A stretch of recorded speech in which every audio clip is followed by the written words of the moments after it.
said, "My ex is coming to Christmas dinner with us."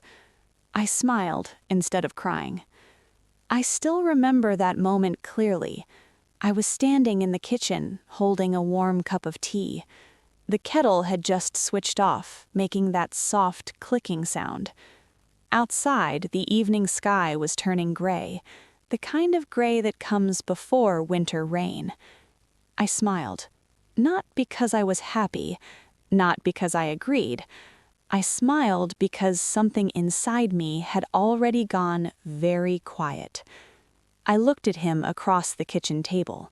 He was calm, too calm, like he was telling me about the weather, like this was nothing special. "She'll be alone this year," he added. "It's just dinner, one evening." Just dinner, just one evening. I nodded slowly. I did not argue. I did not ask questions. Inside, my heart felt like it was sitting in cold water. That night, I lay awake for a long time.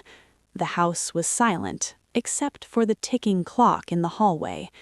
Every tick felt louder than the last. I stared at the ceiling and wondered how one sentence could change the meaning of a holiday. Christmas had always been my safe place, my warm place, my quiet joy, and now it felt like it no longer belonged to me. I have been married to my husband, Daniel, for 22 years. That is a long time to share a life with someone, long enough to know their habits, long enough to notice the small changes in their voice. Daniel was married once before me. His first marriage ended many years ago, long before we met. I never asked too many questions about it. He never liked to talk about it. All I knew was her name, Clara. She was always the past, something closed, something finished. At least, that is what I believed. When we met, Daniel was gentle, quiet, a little broken in ways he never explained. I liked that about him. We understood each other without too many words. I was not a loud woman. I never needed big gestures. I believed love lived in small things. A shared breakfast, a warm blanket, a hand resting quietly near yours on the couch. Our marriage was not perfect, but it was peaceful, and peace, to me, was everything. We lived in a modest home, nothing fancy, but it was clean, warm, and full of memories. I knew which floorboard creaked near the hallway. I knew how the afternoon light fell across the living room carpet. I knew where Daniel left his keys without thinking. This house was built on routine, and routine made me feel safe. Every Christmas, I followed the same pattern. I decorated the tree slowly, usually alone, with soft music playing. I hung the same ornaments every year. Some were old, some were chipped. Each one held a memory. I cooked the same dishes, not because I had to, but because they reminded me of warmth. Christmas for me was not about excitement, it was about comfort. And now, for the first time, that comfort felt threatened. After Daniel told me about his ex coming to dinner, he went to bed early. I stayed behind in the living room. The tree lights were still off. I hadn't decorated yet. I sat on the couch, holding the remote, but the TV stayed dark. I didn't want noise. I wanted quiet. Questions came slowly, one by one. Why now? Why Christmas? Why her? But I did not ask him. I have always been the kind of woman who listens more than she speaks. Maybe too much.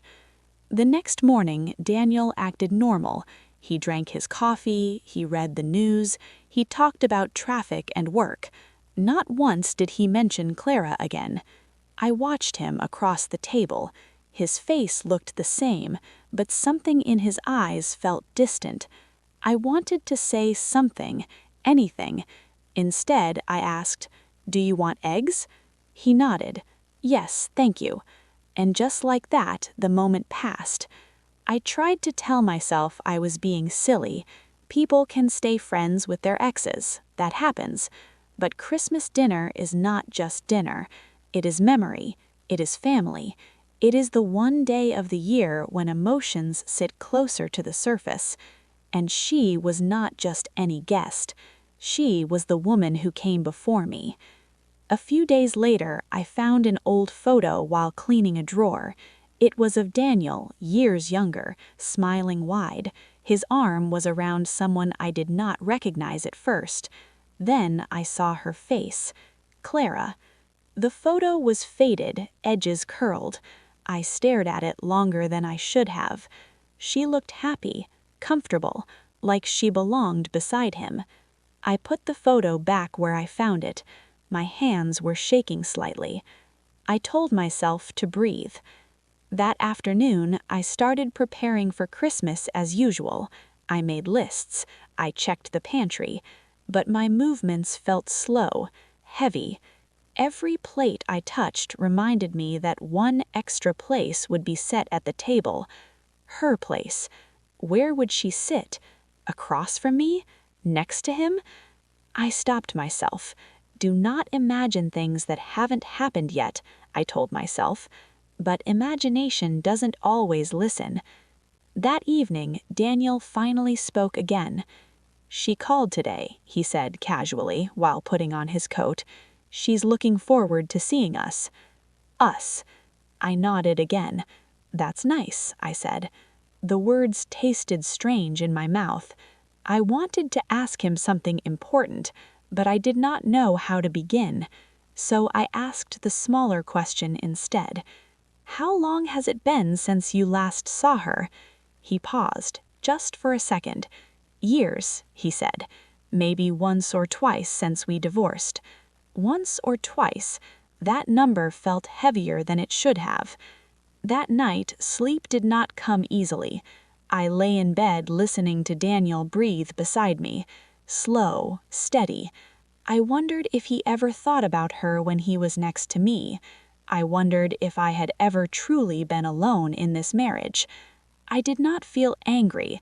I felt tired. Tired in a deep way. The days passed. Christmas drew closer.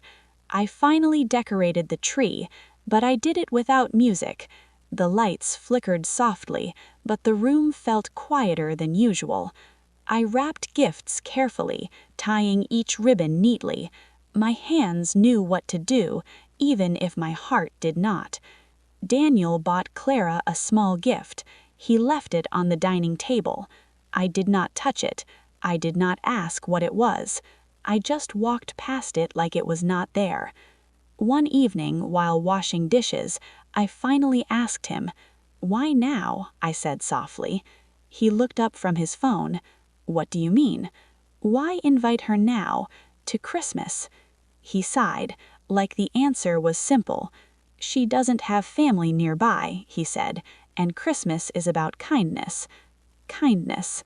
I nodded slowly. "Yes," I said, "it is. But kindness should not leave someone else feeling invisible." I did not say that part out loud. On Christmas Eve, snow began to fall lightly, just enough to turn the world white and quiet. I stood by the window watching it fall. I felt like I was standing on the edge of something I didn't understand yet. Something was coming. I didn't know what it was, but I could feel it, like the moment before a door closes. That night, as I placed the last plate in the cabinet, I whispered to myself, "Be calm." I told myself I would be polite, gracious. I told myself I would survive one dinner. But deep down, I knew this was not just about dinner. This was about my place, my worth, my silence. And Christmas had a way of revealing truths we spend all year avoiding. I smiled. "Of course," I said. I sat down across from them. They continued talking. I listened. Time moved slowly. The clock ticked. The fire crackled. Outside, the snow kept falling. At one point, Clara excused herself to use the bathroom. The room went quiet. Daniel looked at me. "You're being very kind," he said. I know this isn't easy. I nodded. I want you to be happy, I said. He reached for my hand, but his touch felt distant. When Clara returned, Daniel stood up. I'll walk you out, he said. I watched them from the doorway. She put on her coat. They hugged. Not long, not short, just enough to stay in my mind. After she left, the house felt empty. Daniel locked the door and leaned against it for a moment. Thank you, he said quietly. For what? I asked. For understanding, he replied. I nodded again. Understanding. That word had followed me all day. That night, as I lay in bed, I stared at the ceiling. The house was quiet again, but this time the silence felt different. He had invited his past into our present, and something had shifted. I could feel it, like a crack forming slowly. Not loud, not dramatic, just enough to change everything. The morning after Christmas felt heavier than the day itself. I woke before Daniel again. The light outside was pale, almost colorless, the kind of morning that feels unfinished. I lay still for a while, listening to him breathe. There was nothing wrong with that sound. It was familiar, comforting once, but now it reminded me of how alone I felt lying right beside him. I got up quietly and went to the kitchen. The table was still set from last night. 3 cups, 3 plates. I stood there, staring at them until my coffee went cold in my hands. Daniel came in a little later. Morning, he said. Morning, I replied.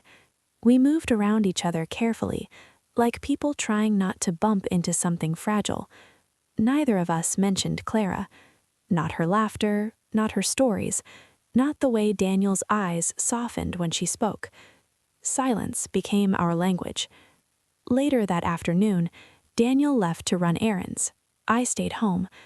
I told myself I needed quiet, but what I really needed was honesty. I sat in the living room, wrapped in a blanket, staring at the tree. The lights were still on, blinking softly. I remembered how I used to love this moment, the calm after Christmas, but now it felt like the calm after a storm that had not finished passing. Something kept pulling at my thoughts, a feeling I could not ignore anymore. So I stood up and went to the hallway closet. At the very top shelf, behind old coats and boxes, was a small storage bin, one I had never touched. Daniel's. I stood there for a long time, my hands resting on the edge. I had never gone through his things before, not once in 22 years. But something inside me whispered, "You already know." I reached up and pulled the bin down. Inside were old papers, a few books, and an envelope. The envelope was worn, soft at the edges. I opened it slowly. Inside were letters. Her handwriting. Clara's. They were dated years ago, but not as many years ago as I expected. Some were recent.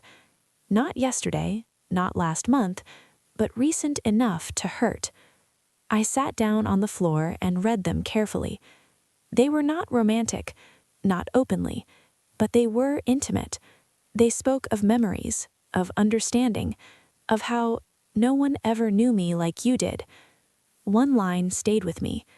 I still feel like you are home to me. My hands began to shake. I did not cry right away. I felt numb. I thought about every time Daniel said he was working late, every time he smiled at his phone. I had told myself not to imagine things, but sometimes the truth waits patiently. When Daniel came home, I was sitting at the kitchen table. The letters were laid out in front of me. He stopped when he saw them. "What is this?" he asked. I looked up at him. "You tell me," I said softly. He sat down slowly. He did not deny it. That was a long time ago. It didn't mean anything serious. I nodded. "Did it mean nothing?" I asked. He looked away. I did not raise my voice. I did not cry. I just felt tired. "So, Christmas dinner," I said. "That wasn't just kindness?" He stayed silent. I continued. "I spent 22 years being quiet, understanding, patient. My voice did not shake. I made space for your past, but you brought it into my present." He reached for my hand. I pulled it back. "I don't hate you. I'm just empty." That seemed to surprise him more than anger ever could. That night, I slept in the guest room. The bed felt strange, but it also felt honest. The next few days passed slowly. Daniel tried to talk, tried to explain. I listened, but something had already shifted. I realized something important.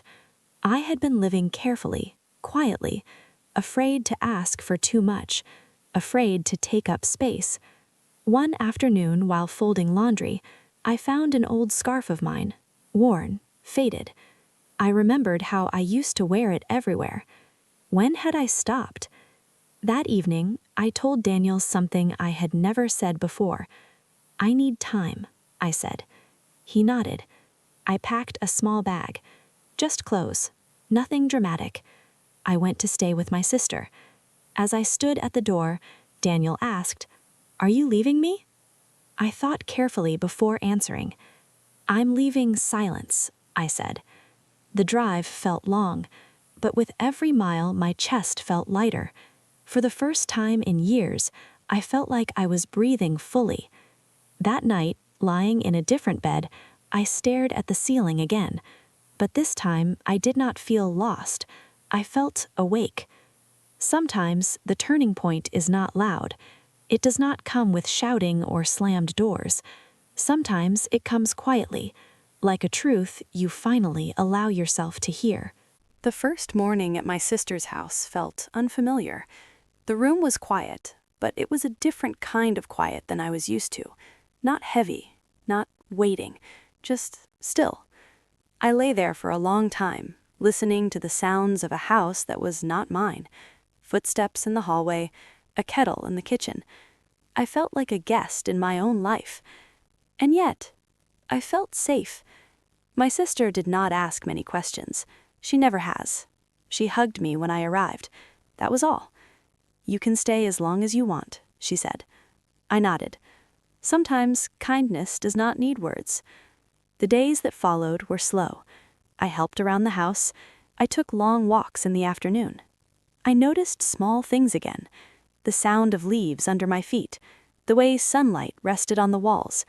For years, I had lived carefully, quietly, always adjusting myself to fit around someone else.